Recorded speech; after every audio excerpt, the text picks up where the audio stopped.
আস্তে আস্তে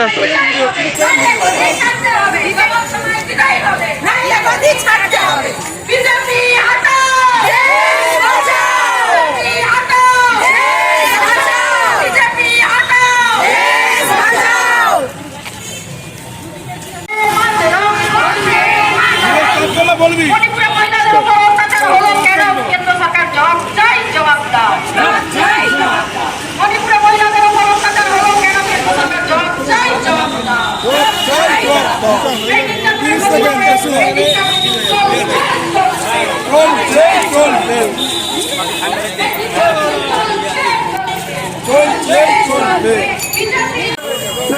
শান্তি ফেরানো উচিত।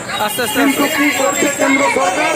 তারা অনেক বড় বড় কথা বলছে বিভিন্ন বিষয় নিয়ে, কিন্তু আজকে যেখানে মানুষ বিপদে, মানুষ যেখানে তার নিজের শেল্টার পাচ্ছে না, বিশেষ করে মায়েরা, যে মায়েদেরকে আমরা কি বলা যায়, মায়ের আসনে আমরা রাখি, সেই জায়গায় আমি বলবো আজকে হলদিয়া শহর তৃণমূল বঙ্গজননী বাহিনীর সকল সদস্যরা আপনারা এসেছেন, আপনারাও একজন মা।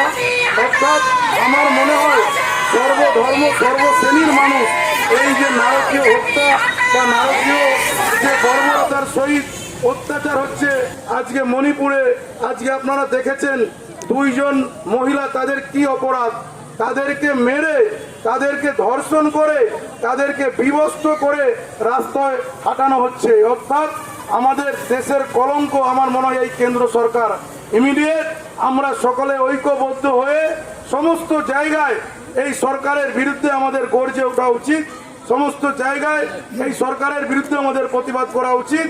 এবং আমরা চাই 2024-এ আজকে আপনারা জানেন যে 26টি দল মিলে একটা নতুন আমাদের নেত্রীকে সামনে রেখে ইন্ডিয়া নামক নতুন জোট তৈরি করে এই পাশবিক কেন্দ্র সরকার, অমানবিক কেন্দ্র সরকার, তার বিরুদ্ধে আজকে মমতা ব্যানার্জি গর্জে উঠেছে এবং নতুন একটা জোট তৈরি করে সারা দেশ জুড়ে আজকে এই বিজেপির বিরুদ্ধে আমাদের লড়াই শুরু হবে। এবং সামনে 2024-এ যে ইলেকশন রয়েছে, সেই ইলেকশনে আমরা মমতা ব্যানার্জিকে যেমনিভাবে আমাদের দেশের মুখ্যমন্ত্রী, তাকে আগামী দিনে দেশের প্রধানমন্ত্রী হিসেবে দেখতে চাই।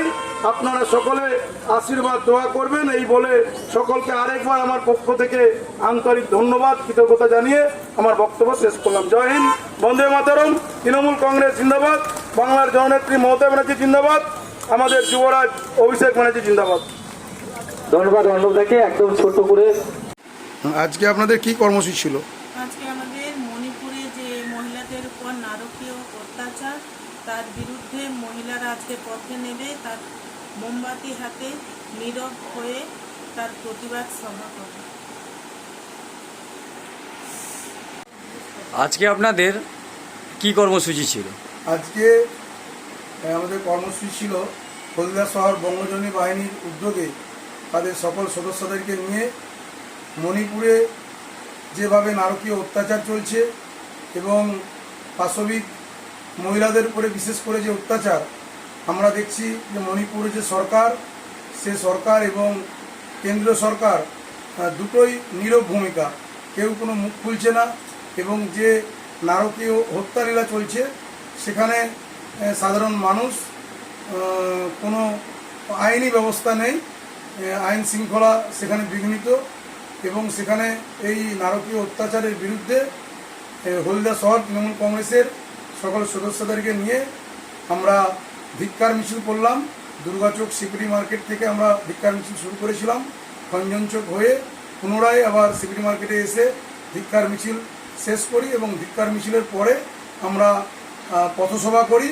পথসভা করে আমরা আমাদের কর্মসূচি শেষ করি। এই কর্মসূচিতে উপস্থিত ছিলেন, যার উদ্যোগে মূলত এই কর্মসূচি, যার আহ্বানে হলদিয়া শহর তৃণমূল বঙ্গজননী বাহিনীর সভানেত্রী দীপালি দেবনাথ বাগ।